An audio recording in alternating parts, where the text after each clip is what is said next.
அருட்பெரும் ஜோதி அருட்பெரும் ஜோதி தன்பெரும் கருணை அருட்பெரும் ஜோதி அருட்பெரும் ஜோதி அருட்பெரும் ஜோதி தன்பெரும் கருணை அருட்பெரும் ஜோதி.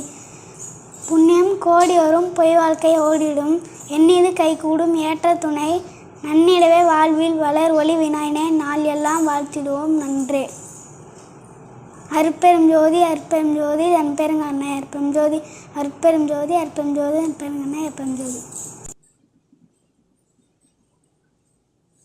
அருட்பெரும் ஜோதி அருட்பெரும் ஜோதி தனிப்பெருங்கருணை அருட்பெரும் ஜோதி.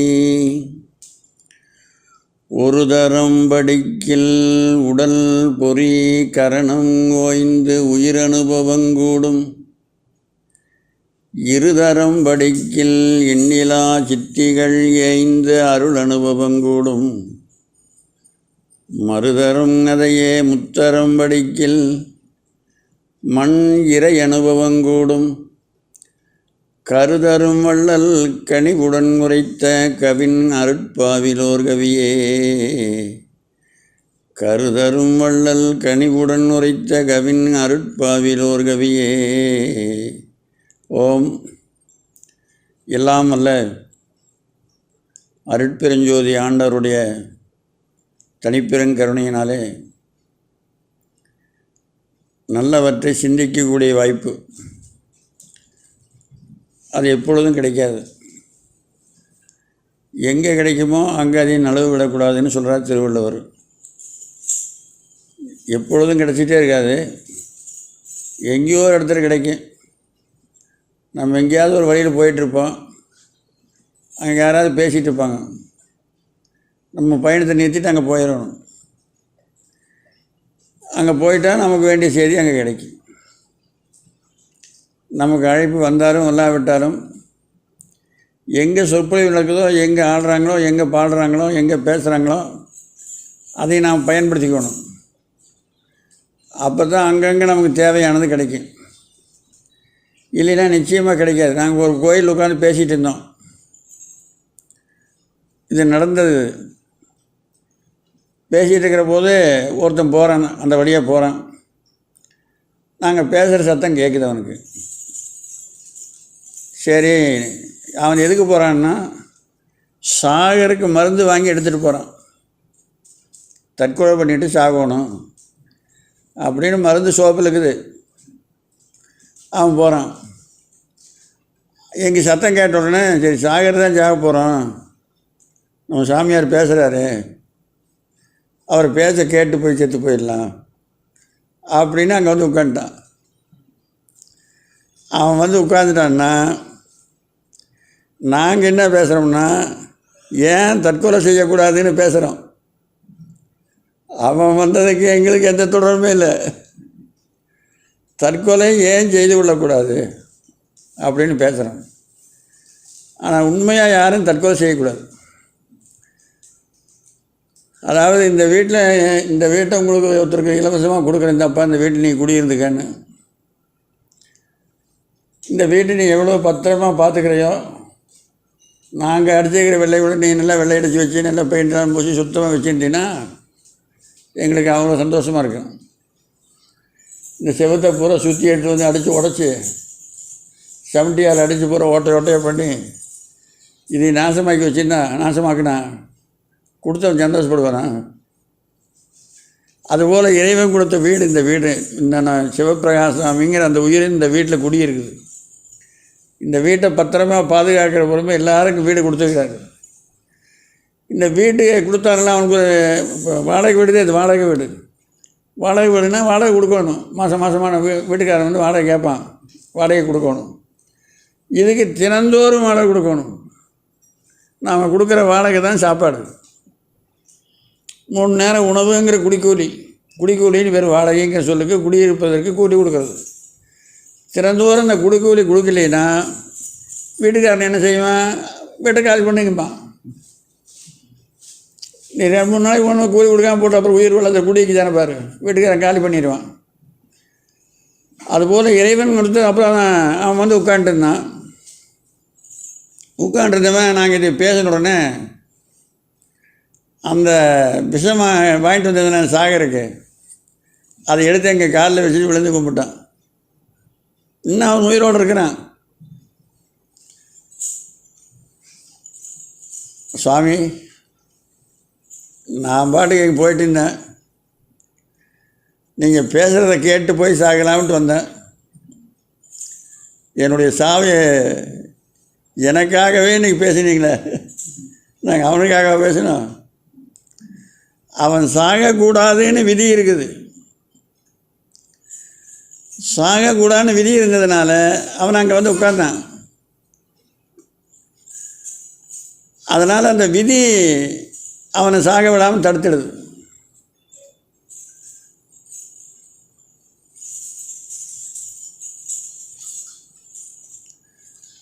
அதுபோல் இன்னொரு ஊரில் ஒன்று நடந்தது. பெதப்பம்பட்டின்னு ஊர் பேர்.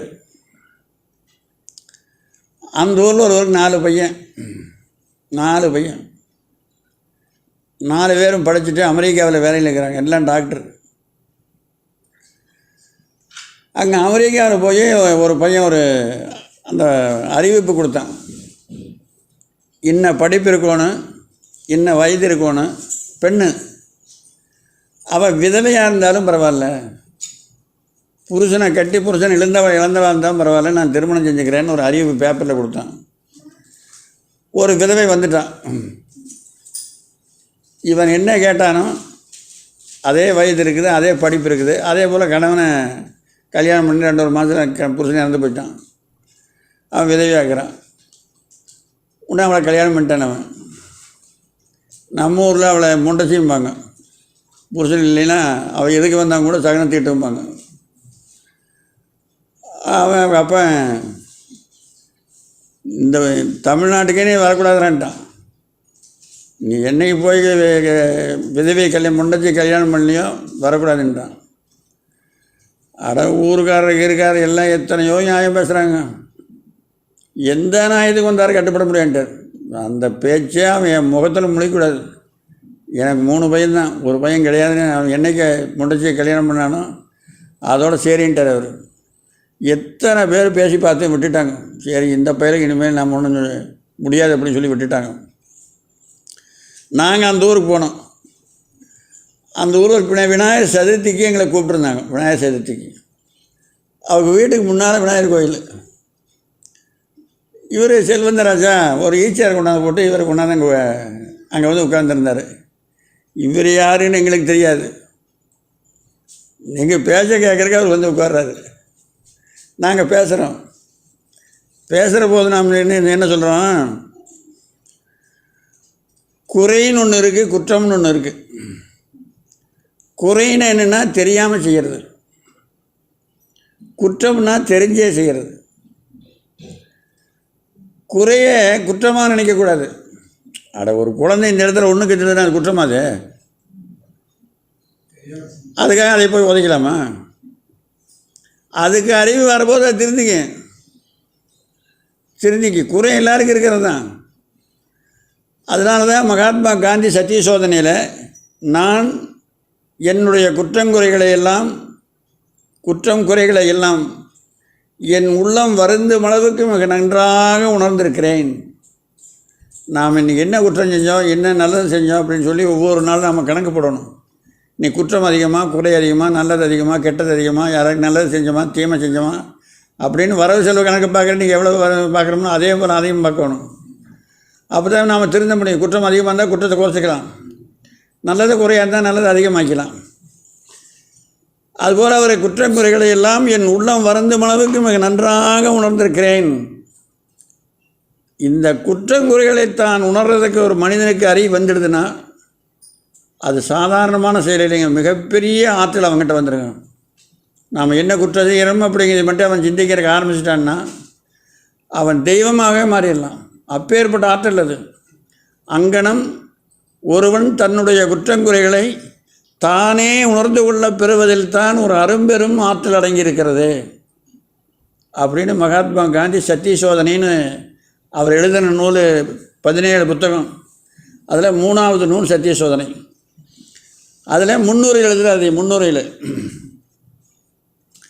அதுபோல் அந்த நாங்கள் என்ன சொன்னோம், நம்முடைய குழந்தைக குறையும் செய்யும் குற்றமும் செய்யும். அது குறை செஞ்சாலும் சரி குற்றம் செஞ்சாலும் சரி நம்முடைய குழந்தை தான், குழந்தை தான். அதுக்காக அதை ஒதுக்கி தள்ளிடக்கூடாது. அதுக்கு என்ன உதாரணம் சொன்னோம்னா, அங்கே கூட்டத்தில் உட்கார்ந்து இந்த கையை எங்களுக்கு வலிச்சது. ஒருத்தர் போகிறான், ஆஸ்பத்திரிக்கு போகிறான், சார் என்னமோ கை வலிக்குதுங்க பாருங்கங்கிறான். இந்தாங்க இந்த களிமை கொண்டு 2 நாளைக்கு தடவுங்கிறான். தடவை பார்த்தா வலி போகல. அப்புறம் இன்னொரு டாக்டர்கிட்ட போனான், அவன் 2 மாத்திரை கொடுத்தான், அதே வாங்கி முழுங்கி பார்த்தா அதுலேயும் போகல. அப்புறம் போய் எக்ஸ்ரே எடுத்து பார்த்தான், அதில் ஒன்று காணவங்க ஒன்று அப்படின்னு சொல்லிட்டு அப்புறம் ஸ்கேன் பண்ணி பார்த்தேன். அப்புறம் எம்ஆர்ஐ ஸ்கேன் போட்டு போகிறான். எல்லா ஆராய்ச்சிகளும் பண்ணி 14 ஆராய்ச்சி பண்ணி டாக்டர் என்ன சொல்லிட்டாரு, ஐயா இந்த வலி உங்களுக்கு உயிர் உள்ள வரைக்கும் இருக்கும், இதை யாராலையும் மாற்ற முடியாது. இது தாய் வயிற்றிலேயே உருவானது. சில பேர் தாய் வயிற்றில் இருக்கிற போதே நோயோடு வருவாங்க. ஆமாம், சில குழந்தைகளுக்கு தாய் வயிற்றில் இருக்கிற போதே ஆஸ்மா நோயோடு வருவாங்க. அந்த நோய் தீர்க்க முடியாது, யாராலையும் தீர்க்க முடியாது. அது அவ்வளோதான். அது தாய் வயிற்றில் என்ன நோய் உருவாகி குழந்தை வெளியே வருதோ அந்த குழந்தை அப்புறம் எவனாலையும் தீர்க்க முடியாது. அது எங்களுக்கு தெரிஞ்ச ஒருத்தர் இருந்தார், அதை தீர்க்க முடியாது. சரி, எல்லா டாக்டர்களும் கைவிட்டாங்கல்ல, உயிருள்ள வரைக்கும் இதுதான் வலி தாங்க முடியலனால அப்புறம் எல்லா டாக்டர்களும் நோயை தீர்க்க முடியாது சொல்லிட்டாங்க. உடனே அப்புறம் டாக்டர் கூட சொல்லி இந்த கையை இதோட வெட்டி எடுத்துருக்குன்னு சொல்ல வேண்டியதானே. அதான் வலி தீரமான்னு சொல்லிட்டானே, எந்த டாக்டராலையும் முடியாது, நீங்கள் உயிருள்ள வரைக்கும் தாங்கிட்டு இருக்குன்னு சொல்லியாச்சுல்ல. அப்புறம் இது கையை வெட்டி எடுத்துருக்கேன்னு சொல்லிவிட்டா ஒரு வலியெல்லாம் போயிருமில்ல. கையை வச்சுட்டு தானே இருக்கிறேன், எந்த வழியாக இருந்தால் பரவாயில்லைன்னு. அந்த மாதிரி தான் நம்முடைய குழந்தைகள் குற்றம் செஞ்சாலும் குறை செஞ்சாலும் கையை எப்படி வலியாக இருந்தாலும் பரவாயில்லைன்னு கையை இருக்கட்டுன்னு நினைக்கிறையோ அதுபோல் நம்ம குழந்தை இருக்கட்டு. அது ஏதோ ஒரு குற்றம் செஞ்சிருது, அதுக்காக அது குற்றவாளியை நினச்சது நம்ம ஒதுக்கக்கூடாது அப்படின்னு சொல்லி நாங்கள் பேசின கூட்டத்தில். அந்த கூட்டம் முடிவுக்குள்ளேயே அவருக்கு ஃபோன் பண்ணிட்டார் அவர், வாடான்னு. அவரையும் நாங்கள் பார்க்கல, நாங்களும் அவரை பார்க்கல. என்னுடைய மனம் மாறுபட்டு போச்சுடா. சாமி பேசி என்னுடைய மனசை மாற்றிட்டார். வாடா அப்படின்னு சொல்லுவேன். அது அப்போது அடுத்து முயன்றாலும் ஆகு நாளன்றி தொடுத்த கர்மங்கள் ஆகான்னு அவ்வையார் ஒரு பாடுபாடு. எவ்வளவு தான் எத்தனையோ பேர் முயற்சி பண்ணாங்க, ஏன் அவங்க சொன்னதெல்லாம் அவனுக்கு ஏறல. அப்போ ஏன் ஏறலைன்னா அங்கே சொன்னவங்க சொல்லில் உயிர் இருக்கணும். இப்போ நாங்கள் பேசுகிறோம்னா எங்கள் சொல்லில் உயிர் இருக்குது. ஏன் உயிர் இருக்குதுன்னா நாங்கள் என்ன சொல்கிறோமோ அதை செய்கிறோம், என்ன செய்கிறோமோ அதை சொல்கிறோம். சொன்னதை செய்யாமல் இருக்காங்க பாரு, வெறும் அன்னதானம் மட்டும் அன்னதானம்னு சொல்லிட்டு இருந்தால் அது உயிர் வருமா? வராதுங்க. அப்படிப்பட்டவனை கனவுலையும் கூட காங்காதேன்னு சொல்கிறான் திருவள்ளுவன். சொல் வேறு வினை வேறு கேட்குற மாதிரி அவனை கனவுல கண்டாத அதே பாவம்ங்கிறான். கனவிலும் இன்னாது மன்னோ, சொல் வேறு வினை வேறுபட்டார் தொடர்பு. சொல் வேறு வினை வேற எவன் இருக்கிறானோ அவனை கனவும் கூட கண்டாதிடா, அது மிகப்பெரிய மோசம்ங்கிறாரு. எந்த சொல்லில் உயிர் இருக்குதோ அந்த சொல்லுதான் போய் அவனை திருத்தம். உயிர் எப்படி வரும்? பாசிட்டிவ் நெகட்டிவ் 2 இணைஞ்சாதாங்க லைட் எரியும். கரண்ட் மட்டும் இருந்தால் அறியாது. நீங்கள் மேலே கரண்ட் கம்பி போதலாம், அந்த கரண்ட் எந்த கம்பியில் பார்த்து வெட்டி குதிச்சு அந்த கம்பியை பிடிச்சி தொங்குங்க, உங்களுக்கு பிடிக்காது. கரண்ட்டு போகிற கம்பியே பிடிச்சிக்கோங்க, பிடிக்காதுங்க. பக்கத்தில் ஒரு கம்பி வெறும் கம்பி ஒன்று போகும் எர்த்து, அதில் கை வச்சா தான் பிடிக்கும், சேர்ந்தா தான் பிடிக்கும், இல்லைன்னா பிடிக்காது. அதுபோல் ஒரு இன்ன செயல் இன்ன காலத்தில் தான் இன்னவர்களால் தான் நடக்கும்னு ஒரு விதி இருக்கும். அந்த விதி எல்லாருக்கும் விதிக்கப்பட்டிருக்கு. அந்த விதியை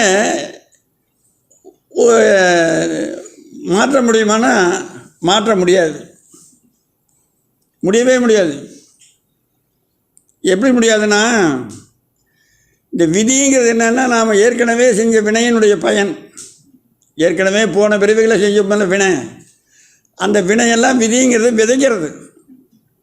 அதை ஏற்கனவே விளைஞ்ச நெல்லை வீட்டில் வச்சு கொண்டு போய் விதைக்கிறாங்களா, வீட்டில் இருந்தால் தானே எடுத்துகிட்டு போய் விதைச்சான். அந்த விதைக்கிறது தான் விதி, விதித்தல் விதைத்தல்.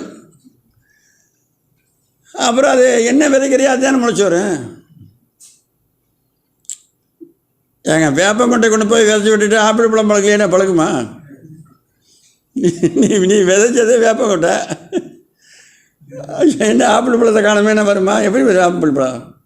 அதனால் நீ எதைய ஆண்டவன் நீ இந்த பிறவியில் என்னத்தை அனுபவிக்கணும்னு விதைச்சி விட்டுருக்கிறாரோ அந்த விதியின் வழி தான் நடக்கும். அதை நீ மாற்றவே முடியாது, மாற்றவே முடியாது. அது போல இப்போ கம்பராமாயணம்னு உங்களுக்கு எல்லாருக்கும் தெரிஞ்சது தான். இந்த விதி எப்படி வரும்னா 2 விதமாக வரும். தெரிஞ்சும் வரும், தெரியாமையும் வரும். நமக்கு தெரிஞ்சும் வரும், தெரியாமையும் வரும். தெரிஞ்சு வந்தாலும் வெல்ல முடியாது, தெரியாமல் வந்தாலும் வெல்ல முடியாது. இப்போ ஒன்று சொல்கிறேன் கேளுங்களேன். இப்போ நாங்கள் சொல்கிறது தெரியாமல் வருது. தெரியாமல் வருது என்னென்னா, ராம அப்பா தசரதன் வசிஷ்டர்கிட்ட போய் எனக்கு வயசாகி போச்சு, என் மகனுக்கு முடிச்சு விட்டோணும், ஆட்சி பொறுப்பு அவங்ககிட்ட கொடுக்கணும், இதுக்கு நல்ல நாள் பாருங்கன்னு சொன்னார். நல்ல நாள் பாருங்கன்னு சொன்ன உடனே வசிஷ்டர், அங்கே இருக்கிற ஜோதிட விற்பனர்கள், வசிஷ்டர் யார்? 3 காலத்துக்கு வந்த ஞானி. இன்னும் பல முனிவர்கள் ஏராளமாக இருக்கிறாங்க. அங்கே எல்லா முனிவர்களையும் சேர்ந்து ஆராய்ச்சி பண்ணி நாளைக்கே நல்ல நாளுங்க அப்படின்னாங்க. எங்ககிட்ட ஒருத்தர் வந்தார், இந்த பக்கத்தூர் தான் அவர். சுவாமி, எங்கள் ஊரில் ஒரு கோயில் கட்டணும், அது கொஞ்சம் நல்ல நாள் பார்த்து சொல்லுங்கன்னாரு. நாங்கள் சொன்னோம், நாளைக்கு நல்ல நாளையா? நாளைக்கு உண்மையாகவே நல்ல நாளாக இருக்கு. நாளைக்கு போய் நீ முகூர்த்தம் போட்டினா 6 மாதத்தில் கும்பாபிஷேகம் பண்ணிடுவேன். போய் முடியுமா? உடனே நான் போய் செஞ்சிடறேன். உடனே போய் வேலையை ஆரம்பித்தார். 6 மாதத்தில் கும்பாபிஷேகம் முடிஞ்சு போச்சு. இங்கே பக்கம் வீராணி அருகில் பொருத்த முடியும்னு ஒரு கோவில் தான். கரெக்டாக எந்த தடையூரும் இல்லாமல் வேலை முடிஞ்சு போச்சு. நாள் அப்படிப்பட்ட நாள் பார்க்கணும். அதனால் என்னாச்சு, எல்லாரும் சேர்ந்து தாங்க நாள் வச்சாங்க. நாளைக்கு ராமனுக்கு முடிச்சு விட்டுவிடலான்னு வசிஷ்டர் முதலான முனிவர்கள் எல்லாரும் சேர்ந்து வச்சாங்க. அது யார்? தசரத சக்கரவர்த்தி தலைமையில் நாளைக்கு முடிச்சு விட்டு விழா இவனுக்கு அப்படின்னு நாள் வச்சாங்க. அது என்னாச்சு,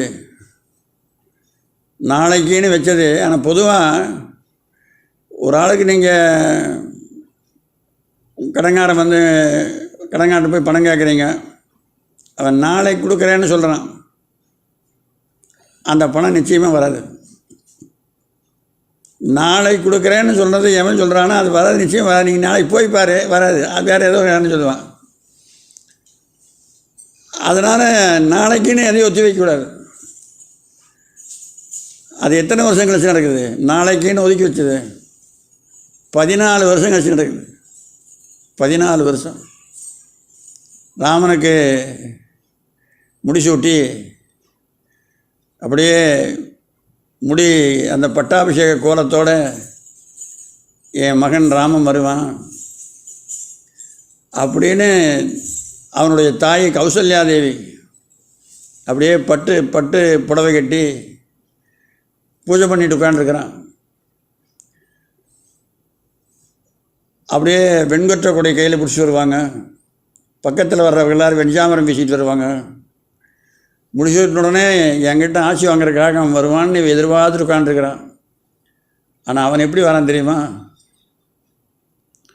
குழைக்கின்ற கவரியின்றி, குழைக்கின்ற கவரின்னா வெண்சாமரம், இந்த கவரிமான் முடியில் செய்கிறது, அது சாமிகளுக்கெல்லாம் கோயிலில் வீசுவாங்க.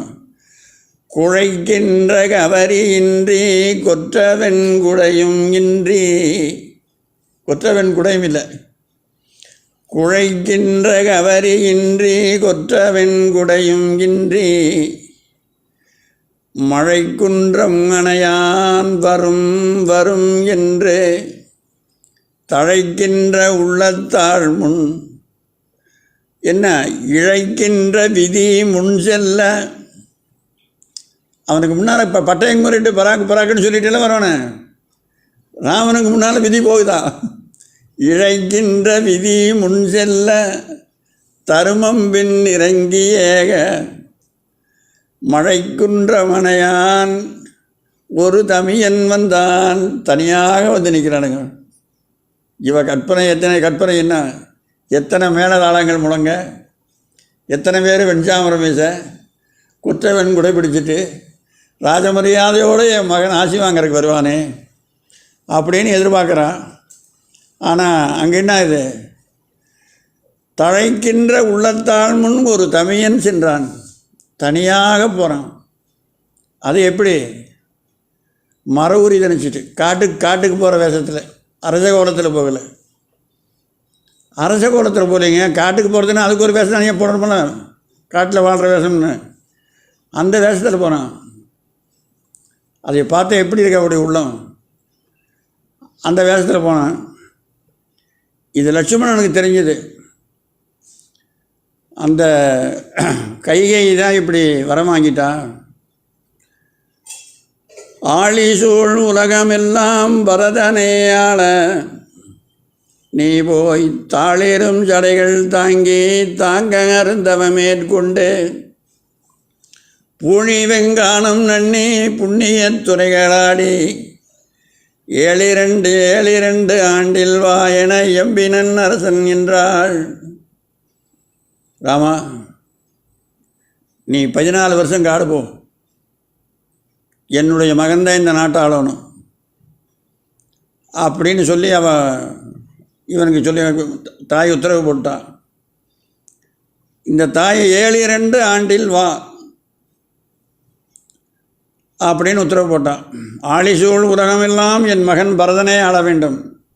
நீ போய் தாளிரும் சடைகள் தாங்கி தாங்கரும் தவம் மேற்கொண்டு பூழி வெங்கானம் நன்னி புண்ணியத்துறைகள் ஆடி 7 ஆண்டில் வான்னு சொன்னான். இது லட்சுமணனுக்கு தெரிஞ்சுது. லட்சுமணனுக்கு தெரிஞ்ச உடனே வில்லை எடுத்துகிட்டு அப்படியே குதிக்கிறானுங்க. அவன் எதுக்கு, அவளை கொல்றக்கு. கையினால்தான் இந்த வினை வந்தது, அவள் இனிமேல் விடலாமா உயிரோட அப்படின்னு சொல்லி, இது யார் செஞ்ச வேலை அப்படின்னு சொல்லி குதிச்சு அப்படியே அவளை கொலை பண்ணுறதுக்கு போகிறான். அப்போது ராமன் கூப்பிட்டாங்க, தம்பி இங்கே வா. என்னென்னா, ஆற்றுல தண்ணி இல்லைன்னா ஆற்றையை போய் தடி எடுத்துகிட்டு அடிக்கிறது? நதியின் பிழையன்று நறும்புணல் இன்மை. நதியில் தண்ணி இல்லாமல் போனால் ஆறு செஞ்ச பாவம், நாம் செஞ்ச பாவம் தாண்டா தண்ணி இல்லாமல் கிடக்குது. நதியின் பிழையன்று நறும்புணல் இன்மை பதியின் பிழையன்று. பதினா தசரதன், நம்முடைய பெற்றானை தகப்பன், அவன் ஒரு பிழை செய்யலை. பயந்து நம்மை புறந்தாள் மதியின் பிழையன்று. நம்மை பெற்று வளர்த்தனால, தாய்மார் வளர்த்துனாங்கல்ல 3 பேரும், அவங்க பிழையும் கிடையாது. நதியின் பிழையன்று நறும்புணல் இன்மை பதியின் பிழையன்று நம்மை பயந்து புறந்தால் அவ பிழையும் கிடையாது. அப்போ என்ன பிழை? விதியின் பிழை. இது விதியின் பிழைடா, இதற்கு என்னேனே விழல் என்றான். இதுக்காக நீ கோபப்பட நியாயமா? விதி என்றால் மாற்ற முடியுமா? நம்மளால் மாற்ற முடியுமா? ஒரு பள்ளிக்கூடத்தில் இந்த பள்ளிக்கூடம் மத்தியான சாப்பாடுக்கு விடுற போது, அப்புறம் சாயந்தரம் ஒரு சிறுநீர் கிளைக்கிறதுக்கு விடுற போதெல்லாம் மணி அடிப்பாங்க. அது மாதிரி ஒரு வாத்தியார் போய் இப்போ மணி 4 ஆச்சுனா போய் 4 அடி அடிக்கிட்டானார் மணியை. இவன் போய் 5 அடி அடிச்சிட்டான். 5 அடி அடித்தா பள்ளிக்கூடம் விடுறதுக்கு அடிக்கிறது. 4 அடி அடித்தா சிறுநீர் கழிக்க போகிறது. 5 அடி அடிச்சிட்டான். ஏன்னா அவனுக்கு அறிவு இருக்குதாடா. 4 அடி தான் அடிக்க சொன்னேன். சார் சார் சார் தெரியாமல் அடிச்சுங்க சார், நான் போய் அந்த மணி தேய்ச்சி அடிச்சுட்டு வந்துடுறேங்க.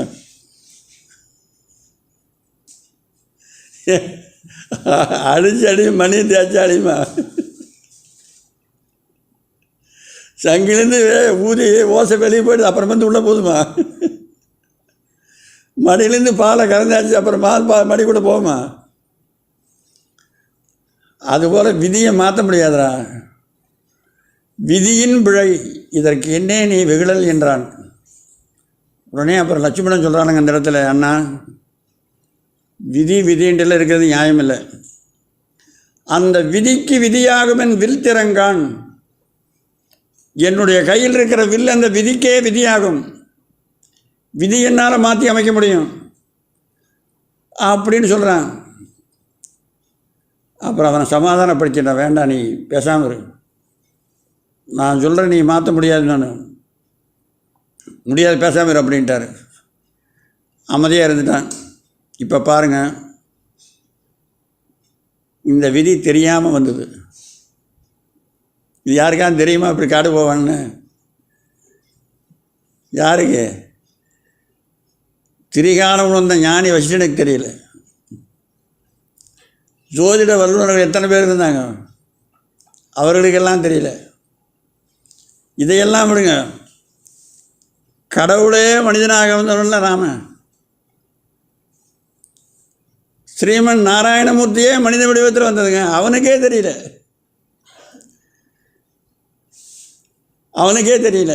அவனாலும் சொல்லியிருக்கலாம், அப்பா இந்த காலத்தில் 5 வருஷத்துக்கு ஒரு தரம் தேர்தல் வருது, அந்த காலத்தில்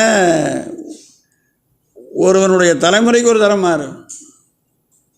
தசரத சக்கரத்துக்கு போனால் அவர் ராமன் வருவான், ராமன் போய்ட்டு அவனுடைய மகன் வருவான், நவகுசல் வருவாங்க.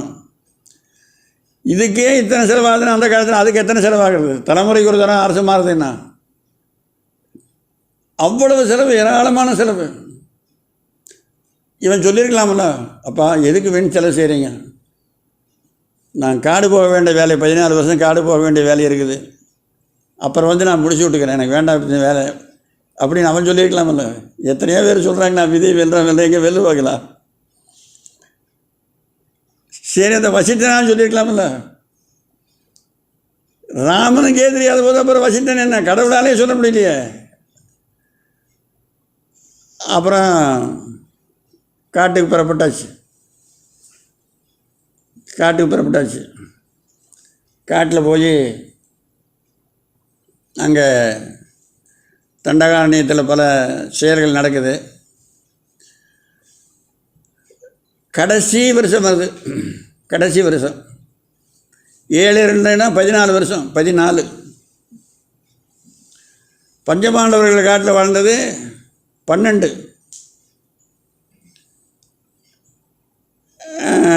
ஓராண்டு மறைஞ்சு வாழ்ந்தது. இந்த காட்டில் வாழ்கிறது ஒரு தண்டனைன்னு அந்த காலத்தில் வச்சுருந்தாங்க. வனவாசம்னு அதுக்கு பேர், வனவாசம்னு. இதில் என்ன தண்டனை இருக்குது?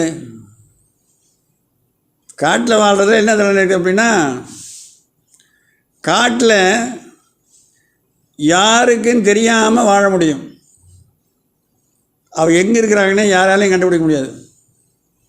தமிழ்நாடு அரசாங்கம், ஆந்திரா அரசாங்கம், கேரளா, இந்த 3-4 மாநிலம் சேர்ந்து ஒரு மீசை பிடிக்க முடியல. தெரியுதா மீசைனா யாருன்னு? 4 மாநிலம் சேர்ந்து ஒரு மீசை பிடிக்க முடியல. ஏன்? காட்டில் மறைஞ்சு வாழ்கிற இடம் இருக்குது, காட்டில் மறைஞ்சு வாழலாம். ஆனால் தண்டனை என்னன்னா, மறைஞ்சு வாழக்கூடிய வசதியுள்ள இடத்துல தெரிஞ்சு வாழணும். அதுதான் தண்டனை. யாருக்கும் தெரியாமல் போய் மறைஞ்செல்லாம் வாழக்கூடாது, சமைச்சு சாப்பிடக்கூடாது, இது மாதிரி வீடு கட்டிகிட்டு இருக்கக்கூடாது. இயற்கை உணவு தான் சாப்பிடணும். வெந்த சோறு திங்கக்கூடாது. காய் கனி கிழங்கு அதுதான் தேவாமிரதமாக இயற்கை உணவு சாப்பிட்றதுனால தானே மற்ற ஜீவனுக்கெல்லாம் கொரோனா வராமல் இருக்குது. அதுபோல் அப்பேற்பட்ட வாழ்க்கை தான் வாழணும். அடுத்து அஞ்ஞாத வாசம்னா தெரியாமல் வாழ்கிறது. தெரியாமல் வாழ்கிறது எங்கெல்லாம்? காட்டில், நாட்டில் தான் வாழணும்னா நான் யாருக்கும் தெரியக்கூடாது. இது எப்படிங்க முடியும்? எங்கேயாவது இப்போ ஒரு வீட்டில் வாழணுன்னாலும் அந்த வீட்டுக்காரனுக்கு தெரியுமில்ல. வேறு எவனுக்கும் தெரிய வேண்டாம். ஏன் நாங்கள் ஒரு வருஷம் அஞ்ஞாத மாதம் யாருக்கும் தெரியாமல் வாழணும்.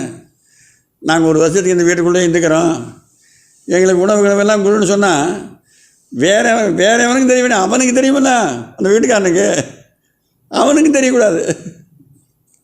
அதுக்கு பேர் தான் அஞ்ஞான வாசம்னு பேர். விராட நாட்டில் போய் தங்கியிருந்தாங்க மாறு வேடத்தில். அங்கே இருக்கிறவங்க பஞ்சபாண்டவர்கள்னு தெரியலையே, தெரியல. அதுபோல் அது 13 வருஷம், இது 14 வருடம். இப்படி வனத்தில் படாத கஷ்டங்களை எல்லாம் பட்டு பார்க்க வேண்டியதெல்லாம் பார்த்துட்டு கடைசியாக அகத்திய முனிவரை போய் சந்திக்கிறாங்க. அகத்திய முனிவர் போய் சந்திச்சோன்னா அவர் பல அஸ்திரங்கள்லாம் ஆயுதங்கள் அதெல்லாம் தன்னுடைய தவத்தினால் கொடுத்தாரு. கொடுத்துட்டு அவர் ஒரு யோசனை சொன்னார்.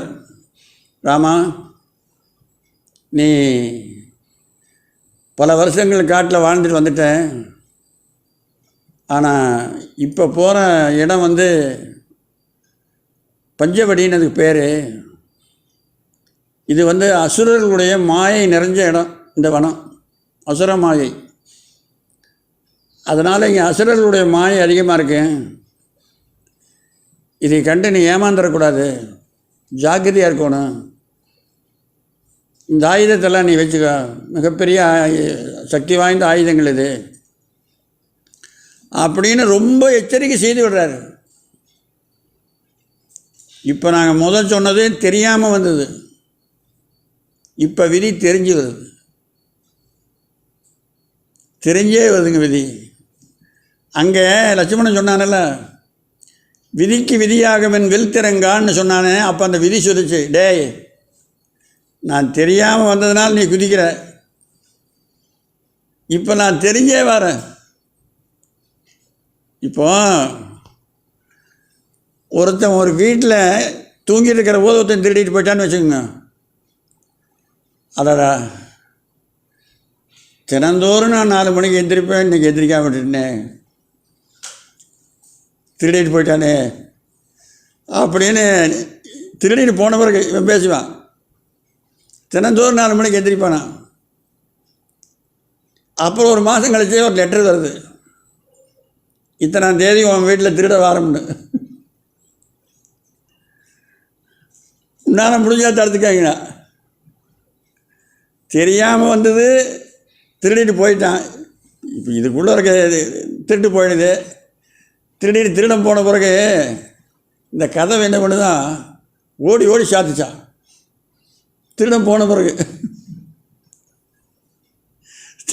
திருடன் உள்ளே வச்சுட்டு ஓடி சாத்தின்னா பரவாயில்ல, அவன் திருடிட்டு போன பிறகு ஓடி ஓடி சாத்தின்னு பண்ணுறது. அதுபோல் ஓடி ஓடி சாதிச்சான். இப்போ லெட்டர் போடுறாங்க அவன் திருடுறான்னு. அப்போ தடுக்கலாமல்ல, அப்போ முடியுமாண்ணா? அப்போ முடியாது, அப்போ தடுக்க முடியாதுங்க. இப்போ அங்கே தெரிஞ்சே வருது. ஏன் இங்கே எச்சரிக்கை நோட்டீஸ் கொடுத்துட்டார் இவர், டேய் மற்ற வனங்களை போல் இதை நினையாத, இது அசுரமாயை அசுரர்கள் நிறைஞ்ச இடம், மாயையில் வல்லவர்கள் அவர்கள், அதனால் இங்கே சர்வசாக்கியதையாக இருக்கணும் அப்படின்னு சொல்லித்தான் அனுப்புனாங்க. அங்கே போய் ஒரு பரணசாலை அமைச்சான் லட்சுமணன். பரணசாலை அமைச்சு கொஞ்சம் இப்படி தள்ளி வந்துங்க.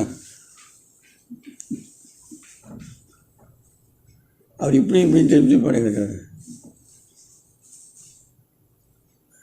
பரணசாலை அமைச்சான். அதில் சீதை குடியிருக்கிறான். ஒரு மான் விளையாடுதுங்க. மான் இந்த 13 வருஷமாக அவள் எத்தனை மான் பார்த்துருப்பான், எத்தனை மான் அவள் சந்திச்சிருப்பா. அன்னைக்கு ஒரு மான் வருது. இந்த 13 வருஷமாக பார்க்காத மான் அது. அந்த கொம்பு ரெண்டும் வெள்ளியாக இருக்குது, வெள்ளியில் செஞ்சுருக்குது. கால் பூரா தங்கமாக இருக்குது, உடம்பு பூரா நவரத்தினங்கள் நவரத்தினமாக இருக்குது. இப்படி ஒரு மான் எங்கேயாவது இருக்குமா? இந்த மான் வருது. இப்போ விதி எப்படி வருது? தெரிஞ்சே வருது. அவன் என்ன பண்ணி முடிவு பண்ணிருக்கோன்றாம, இது உண்மையான மான் இல்லை, இது மாயமான் அப்படின்னு ராமன் நினச்சிருக்கோன்னு அவளே நினச்சிருக்கணும். இந்த மானை பார்த்த உடனே அவளுக்கு ஆசை வந்துடுது. இந்த மானை பிடிச்சி கொடுங்கன்னா இந்த ஒரு இடத்துல தாங்க விதி வந்து உட்காந்துடுது. ஒரு எழுத்தில் என்ன ஒரு இடத்துல உட்காந்துதுன்னா, இந்த மானை புடின்னு சொன்ன இடத்துல அடின்னு போட்டு தான் கதையை அதோட முடிஞ்சு போயிருக்கு. இந்த மானை அடித்து கொடுங்கன்னு சொல்லுதான் ராமபாணம் தான் கையில் இருக்கிறதாச்சே, அதே இடத்துல மான் கீழே விழுந்துடும். ஆனால் அவள் பிடிச்சி கொடுங்கன்னு சொன்னதில் கையில் இருக்கிற காண்டீபத்துக்கு வேலையில்லாமல் போச்சு. மாரீசன் அப்படிங்கிறது தான் மானா வந்தவன். தொடர மாதிரி போகிறது அதே மாயமானாச்சே. கையில் பிடிக்கிற மாதிரி கையில் தொடவே ஓடி போயிடும். அப்படியே துரத்திட்டு ரொம்ப தூரம் கூட்டி போயிடுது. அவன் கூட்டிகிட்டு போயிடுது. போகிற போது, தம்பி நான் மானை பிடிச்சிட்டு வரேன், அது வரைக்கும் நீ அண்ணி பார்த்துக்கோ அப்படின்னு சொல்லி அந்த பர்ணசாலைக்கு முன்னாடி இப்படி ஒரு கோடு போட்டு போனான். இந்த கோட்டுக்கு அந்த பக்கம் நீ போகாத, நீயே இந்த கோட்டுக்கு இந்த பக்கம் வராதுன்னு சொல்லிட்டு போயிருந்தான். அப்புறம் ரொம்ப தூரம் மான் போயிடுது. இது ரொம்ப தூரம் வந்துடுது, இனி இது பிடிக்க முடியாதுன்னு தெரிஞ்சு போச்சு அவனுக்கு. யாருக்கு? ராமனுக்கு பிடிக்க முடியாதுன்னு தெரிஞ்சு போச்சு. பிடிக்க முடியாதுன்னு தெரிஞ்ச உடனே அம்பரை வச்சு அடித்து ஒரு பானத்தை அடித்தான்.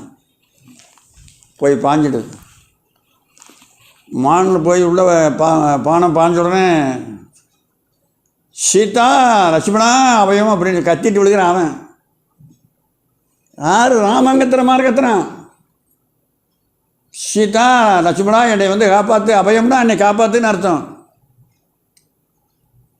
சீதா லட்சுமணா என்னை காப்பாற்று அப்படின்னு அபயம் அப்படின்னு மான் கீழே விழுந்தது.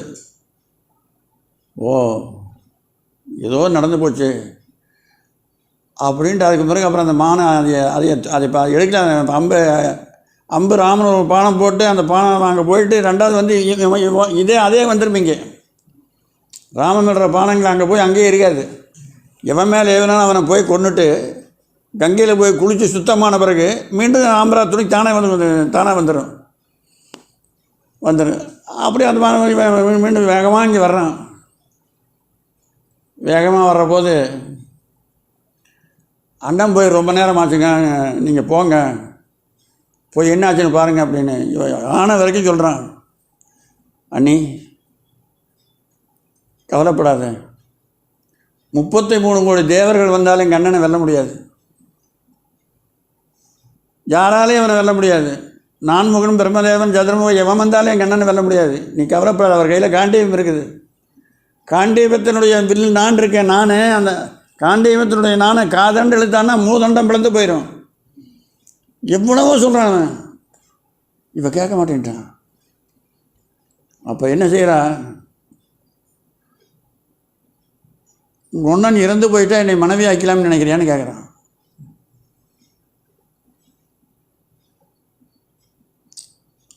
அதுக்கு பிறகு அவனால் அங்கே நிற்க முடியல. அவளுடைய அந்த சீதா பிராட்டி ரிஷிமுகமலையில் ராவணன் தூக்கிட்டு போகிற போது அவளுடைய நகைகளை எல்லாம் கழட்டி எரிஞ்சிட்டு போயிருந்தான். நகையெல்லாம் கழட்டி ஒரு கட்டாக கட்டி ரிஷிமுகமலையில் வீசிட்டு போயிட்டான். அப்புறம் அதை எடுத்துகிட்டு வந்து காட்டினாங்க, ராமன்கிட்ட கொடுத்தாங்க. அதையெல்லாம் கேட்குற போது அந்த காதில் போட்டிருந்தது லட்சுமணன்கிட்ட கேட்குறாங்க, இது யாரு இதுன்னு தெரியுதானே? தெரியலைங்கிறான். சீத்தை காதில் போட்டதும் தெரியுதுங்கிறா, மூக்கில் போட்டதும் தெரியலைங்கிறான், கழுத்தில் போட்டதும் தெரியலைங்கிறான், காலில் போட்டிருந்தாங்கல்ல சிலம்பு, அதை பார்த்து கேட்டாங்க. அது மட்டும்தான் இதுதான் சீதா பிராட்டி அணிஞ்சுதுங்கிறான். அந்த லட்சுமணன் சீதையனுடைய திருவடியை மட்டுமே பார்த்து கும்பிட்டவன், அவன் முகத்தையே பார்த்ததில்லை. அப்போ ஏற்பட்ட அவனை அண்ணன் சொத்தை நீ ஆளலாம்னு நினைக்கிறியா அப்படின்னு நினச்சா அவன் அங்கே இருப்பானா? சரி, விதி நடக்குது, அதை நாம் ஒன்றும் வெல்ல முடியாது அப்படின்னு சொல்லி அவன் போயிட்டான். அண்ணனை தேடிட்டு போயிட்டான். அங்கே போனால் அண்ணன் வேகமாக, தம்பி நீ இங்கே வரலாமா? அங்கே அந்த மாரீசனெல்லாம் கத்தினான அபயம்னு சொல்லி அது மாயமானது, என்னை ஏமாற்றி கூட்டிகிட்டு போகிறக்காகவே வந்தது, நான் ஏமாந்துட்டேன், அங்கே என்ன நடந்ததோ தெரியலையே அப்படின்னு இவன் போயிட்டான். போன உடனே ராவணன் வந்தான். ராவணன் வந்து உள்ளே போய் பர்ணசாலையில் உட்கார்ந்தான். சரி, இவளை நம்ம கூப்பிட்ட வரமாட்டான் அப்படின்னு சொல்லி அந்த பர்ணசாலை இருந்ததில்ல, பர்ணசாலை, அந்த பர்ணசாலை இந்த பூமியோடு சேர்த்து தூக்கினான். பர்ணசாலையை மட்டும் தூக்கலை, அது இருந்த இடத்தோடு சேர்ந்து அப்படியே தூக்கி தேரில் வச்சு பெறப்பட்டான். கொண்டு இலங்கைக்கு போயிட்டான். அண்ணனும் தம்பி 2 பேரும் வந்து பார்த்தாங்க. சீதை காணோம். சீதை மட்டுமா காணோம், சீதை இந்த பர்ணசாலையும் காணோம். பர்ணசாலை மட்டுமா காணோம், பர்ணசாலை இருந்த இடத்தையும் காணோம். அப்போ சொல்கிற லட்சுமணன், எந்த வாயால் விதிக்கு விதியாகுமென் வில்திறங்கான் அப்படின்னு சொன்னானோ அந்த வாய் இப்போ என்ன சொல்லுதுன்னா, வெஞ்சின விதியினை வெல்ல வல்லமோ. கொடுமையான அந்த விதியை நம்மளால் வெல்ல முடியுமா? நான் எவ்வளவோ சொல்லி பார்த்தனே, என்னால் காதால் கேட்க முடியாத வார்த்தை சொல்லியில் அந்த விதி என்னை விரட்டச்சு உன்னை தேடி வர வச்சது. அந்த இடத்துல ராமனே அழுகிறானுங்க, ராமனே அழுகிறான். அவதார புருஷனாக வந்த ராமனே இப்படி நடந்து போச்சேன்னு அழுகிறான். அப்போ லட்சுமணன் சொல்கிறான்னா, ஏன்னு அழுகிறேன், இப்போ என்ன சீதை தூக்கிட்டு போய் ஒரு நாளாக ஆகிப்போச்சு, ஒரு வாரமாக ஆகிப்போச்சு, இப்போ தானே தூக்கி போய்க்கிறான், இப்போ தானே எவ்வளோ தூரம் போய்வான். தேரின் ஆழியும் தெரிந்தனம், தேர் வந்துட்டு போன வழி தெரியுது, ஆழினா சக்கரம். தேரின் ஆழியும் தெரிந்தனம், தீண்டுதற்கு அஞ்சி அவளை தொடுவதற்கு பயந்து அவளை தொட முடியாது, தொட்டை எரிஞ்சு போயிடுவாங்க. எரிஞ்சு போய் சீதையினுடைய சம்மந்தம் இல்லாமல் அவளை தொட்டை எரிஞ்சு போய் அவளுக்கு ஒரு வரம் இருக்குது. அந்த வரம் தீண்டுதற்கு அஞ்சி பாரினோடு அகழ்ந்ததும் பார்த்தனம். பாருனா பூமி, இந்த பூமியோடு தூக்கிட்டு போனதையும் நம்ம பார்க்குறோம். அப்புறம் ஏன்னா நீ அழுகிறேன், சமாதானப்படுத்திட்டு அப்புறம் தான் தேடுறதுக்கு போகிறாங்க.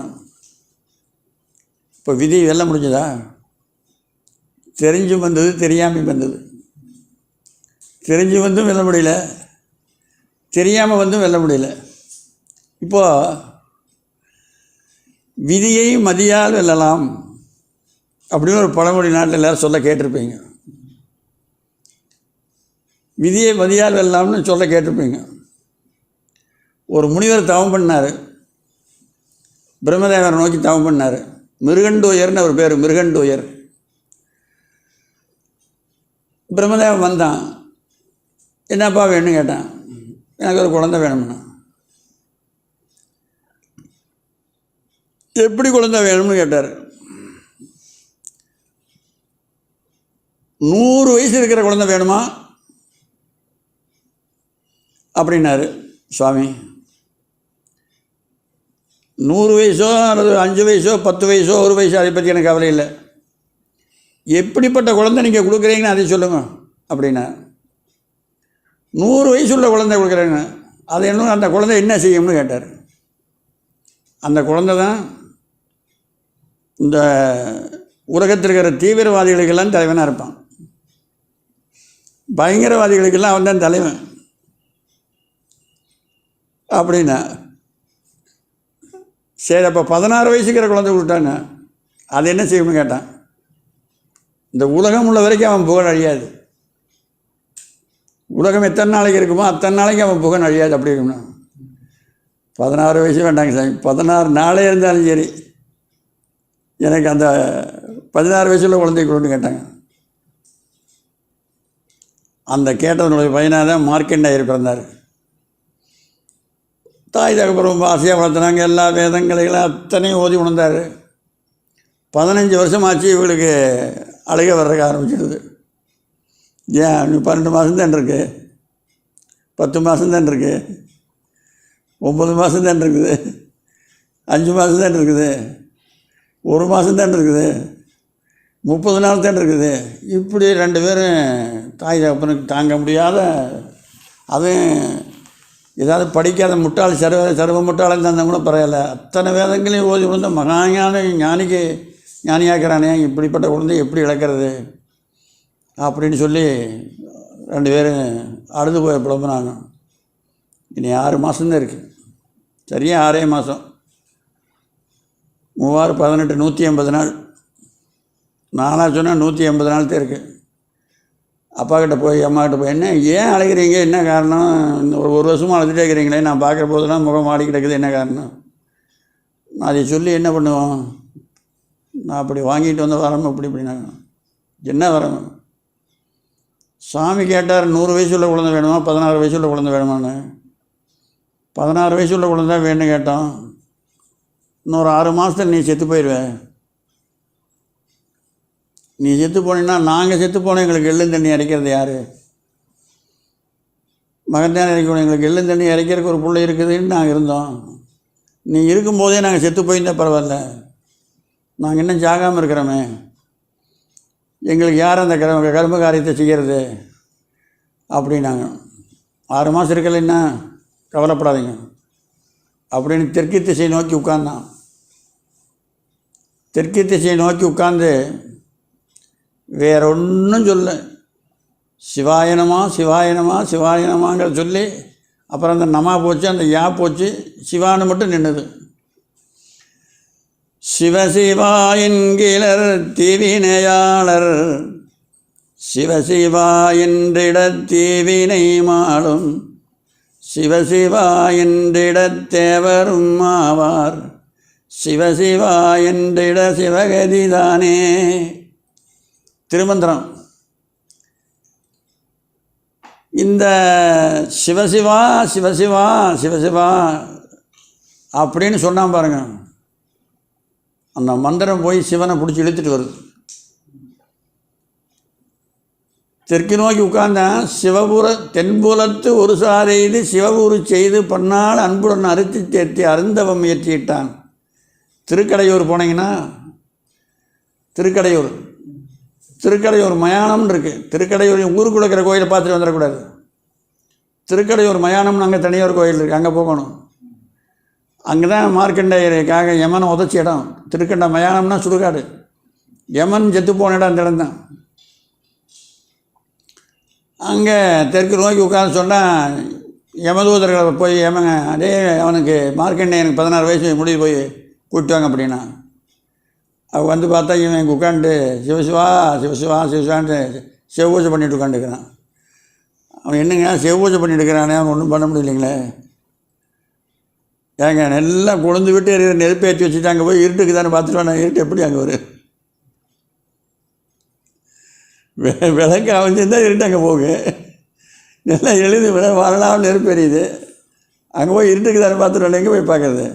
அதெல்லாம் வந்து பார்த்துட்டு போயிட்டாங்க. 10 நாள் ஒன்றும் செய்ய முடியல. அவனே வந்தான், யமனே ரொம்ப கடை மேலே வந்தான். வந்து பார்த்தா மாலுந்துஞ்சுவான் மலரவன் இறப்பான். மாலுன்னா பெருமாள் ஒரு நாளைக்கு செத்து போயிடுவார். மாலுந்துஞ்சுவான் மலரவன் இறப்பான், மற்றை வானவர் முற்றிலும் அழிவார், மற்றை வானவர் முற்றிலும் அறிவார். ஏலும் நல் துணை யார் நமக்கென்றே எண்ணி ஏங்குதி ஏழை நீ நெஞ்சே, கோலும் 1000 கோடி அண்டங்கள் குலைய நீக்கியும் ஆக்கியும் அளிக்கும், 4 மாமறைப்பொருள் பரம்பொருள் நாமம் நமச்சிவாயங்கான் நாம் பெரும் துணையே. நமச்சிவாயத்துக்கு இணையான ஒரு துணை கிடையாது. அந்த மந்திரத்தை சொல்லிக்கிறான் அவன். அப்புறம் இன்னொன்று பண்ணுவேன்.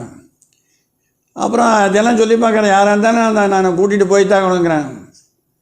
அப்புறம் நான் இவன் கெட்டே கட்டி பிடிச்சிருக்கேன், சிவலிங்கத்தை பிடிச்சிருக்கிறேன். சிவலிங்கத்தை பிடிச்சிருந்தா அப்புறம் சிவனோட சிவனுக்கு எப்படி பாச கைத்தை போடுறது? போட முடியாதா? உடனே அப்புறம் கைத்தை பேசினா சிவலிங்கத்து மேலேயும் சேர்ந்து விழுந்தது. சிவலிங்கத்து மேலே சேர்ந்து விழுந்தா வச்சார் பார் ஒரு உதை. வச்ச உடனே மரணத்துக்கும் மரணம் வந்துடுது. எல்லாத்துக்கும் மரணம் யார் கொடுக்குறானோ அவனுக்கு மரணம் வந்துடுது. இப்போ இங்கே என்னாச்சு விதி? விதி இல்லையா? விதி மாறி போச்சே. இன்றைக்கும் 16 வயசு தான் இருக்குது. இன்றைக்கும் மார்க்கண்டேயர் இருக்கிறாரு, அவருக்கு 16 வயசு தான், என்றைக்கும் 16 தான். இதே போல் இன்னொரு தசரதன் அரண்மனையில் உட்காந்துருக்கிற போது ஒரு சாமியார் வராரு, விஸ்வாமித்திரன். வந்த உடனே தசரத சக்கரவர்த்தி எழுந்திரிச்சு போய் கீழே விழுந்து வணங்கி வலமாக வந்து கும்பிட்டு, சுவாமி வந்த காரணம் என்னன்னு கேட்குறாரு. உனக்கு 4 பசங்க இருக்கிறாள். 4 பசங்க. ஆமாங்க. அது அந்த பெருசாகிற மாதிரி கருப்பா ரயில் கரியாட்டா. ராமனுடைய நிறம் ரயில் கரியாட்டா. சீதனுடைய நிறம் பவுன் நிறம். யாராவது பொண்ணு கொடுப்பாங்களா? பவுன் நிறங்க. அப்படியே ரயில் கறி நேரம் ராம கார் மேகம் ஒன்றாச்சாவன் மேகம் என்ன வெள்ளையவா இருக்கு. அப்புறம் அந்த கருப்பாக்கிற மாதிரி அந்த கரிய சிம்மல் ஒருவனை அழித்திடுன்னு கேட்டார். இதில் என்னங்க இது, நான் ஒரு காட்டில் ஒரு யாகம் செய்கிறேன், அந்த யாகத்தை அழியாமல் பாதுகாக்கணும், அதுக்கு மகனை கொஞ்சம் அனுப்புனா. சரி, இந்த முனிவருக்கே ஆற்றல் இருக்கலாம். முனிவரே இவர் நினச்சாருன்னா 2வது சொர்க்கலோகத்தையே உண்டாக்குனவர், 2வது சொர்க்கலோக திருசங்க மகாராஜனை உண்டாக்கக்கூடிய ஆற்றல் உள்ளவருங்க விஸ்வாமித்திரன். இவனே வந்து கூப்பிடணும். அப்படின்னா அது என்ன சிக்கல் இருக்குதுங்கன்னா, அந்த தாடகின்னு ஒருத்தி வாரால இவனுடைய யாகத்தை அழிக்கிறதுக்கு, அவன் அழிக்கணும்னா இவன் கோபப்படணும். கோபம் வந்ததுன்னா தவம் அழிஞ்சு போயிடுது. சிவம் நம்முடைய தவத்தை அழிக்கிறதே கோபந்தான். கோபத்தை அழிச்சாச்சுன்னா நம்முடைய தவம் வளர்ந்துடும். அன்னைக்கு நாடு சம்பாதிக்கிறது, அன்னைக்கு நாடு நெருப்பு வச்சு பஞ்சு இவ்வளோ பஞ்சு கொண்டு வர்றது, அன்னைக்கு கொண்டாந்து வைக்கிறது. எப்போ ஒரு நாளைக்கு தெரியாமல் ஒரு நெருப்பு வச்சுட்டா, ஒரு நாளைக்கு கொண்டாந்து வந்துட்டுருக்கேன், ஒரே நிமிஷத்தில் அத்தனையும் சாம்பலாயிடும். நேராக ஒரு கோபம் ஒரு வேளை வர அந்த நிறைவொன்றும் இல்லாமல் உணர்வார் அப்படிங்கிற தாய்மானவர். தன்னை காப்பாற்றிக்கிறதுக்காக தன்னிடத்தில் இருக்கிற தவத்தை கோபத்தினால் அழிக்காமல் பாதுகாக்கிறதுக்காக ராமனை கூப்பிட்டார். இது கேட்ட உடனே தசரத சக்கரவர்த்தி மயங்கி கீழே விழுந்துட்டானுங்க. எண்ணிலா அருந்தவத்தோன் எம்பிய சொல் மருமத்தில் எரிவேல் பாய்ந்த புண்ணிலாம் பெரும்புழையில் கணல் நுழைந்தால் போல. எண்ணிலா அருந்தவத்தோன் யாரைய? விஸ்வாமித்திரன். எம்பிய சொல்னா சத்தமாக கேட்குறாம, மெதுவாக இப்போ கெஞ்சியெல்லாம் கேட்கல, எம்புதுன்னா சத்தமாக கேட்குறது. எண்ணிலா அருந்தவத்தோன் எம்பிய சொல் மருமத்தில் எரிவேல் பாய்ந்த புண்ணிலாம் பெரும்புழையில் கணல் நுழைந்தாலென செவியில் புகுதலோடும். அதுக்கு என்ன உதாரணம் சொல்கிறாரு? ஒருத்தன் வேல் எடுத்து வீசினான். வேல் இவ்வளவு பெருசு அந்த கம்பி. ஒருத்தன் எதிரியினுடைய மார்புல போய் பொத்துட்டு அந்த பக்கம் போயிடுது. வேல் தாண்டி அந்த பக்கம் போயிடுது. அந்த ஓட்டை எவ்வளோ பெருசு இருக்கு. இன்னொருத்தர் என்ன பண்ண, அது ஒரு மருந்து கொண்டு வச்சாத்தானே அவனுக்கு ஒரு ஆறுதலாக இருக்கேன், ஃபஸ்ட் எய்ட் பண்ணணும்ல, அதெல்லாம் பண்ணலவன். அதே மாதிரி வேலு பதுக்க நெருப்பில் காஞ்சி கிடந்தது. அந்த இரும்பை கூட்டி உழுதுடிக்கிறான். எப்படி இருக்கு? அந்த மாதிரி தசரதன் செவியில் அந்த சொல்லு போச்சா. மருமத்தில் எரிவேல் பாய்ந்த புண்ணிலாம் பெரும்புழைனா ஓட்டைன்னு அர்த்தம். பெரும்புழையில் கணல் நுழைந்தாலென செவியில் புகுதலோடும் உள்ளிலாவிய துயரம் பிடித்து உந்த ஆறுயிர் நின்று ஊசலாட. உயிர் போகுது வருது. ஏன் ராமனை கூட்டிகிட்டு போயிடுவாங்களோன்னு நினச்சா போயிடுது. எப்படியாவது சொல்லி தடுத்து நிறுத்திடலாம் அப்படின்னு நினச்சா வருது. விடமாட்டேன்னு கூட்டிகிட்டு போயிட்டு என்ன பண்ணுறதுன்னா போகுது. எப்படியாவது காலில் விழுந்து கெஞ்சி அழுது ராமனை நிறுத்திடலாம், வேறு யாராவது அப்படின்னு சொன்னால் வருது. ஆறுயிர் நின்று ஊசலாட. அப்படி தடுமாறுறானுங்க. அப்புறம் வசிஷ்டர் சொன்ன சமாதானம் மேலே அப்புறம் அனுப்புகிறாரு. இப்போது இவனுக்கு 4 குழந்தை. வந்த முனிவன் அந்த குழந்தை எனக்கு வச்சுக்கிற குடுன்னு கேட்கல, நானே கொண்டு வச்சுக்கிறேன் காட்டில், எனக்கு ஒரு சிஷியம் வேணும் குடுன்னு கேட்கல. அப்படி அப்போ கூட வருத்தப்படலாம், அதுவும் கேட்கல. ஒரு வேள்வி செய்யறேன், அந்த வேள்விக்கு பாதுகாக்கிறதுக்கு அந்த வேள்வி முடிய வரைக்கும் அந்த அசுரர்கள் காட்டுக்கிற விலங்குகள் அசுரர்களுடைய துன்பம் இல்லாமல் பாதுகாக்கணும். அதுக்காக இது அரசன் செய்ய வேண்டிய வேலை தான்.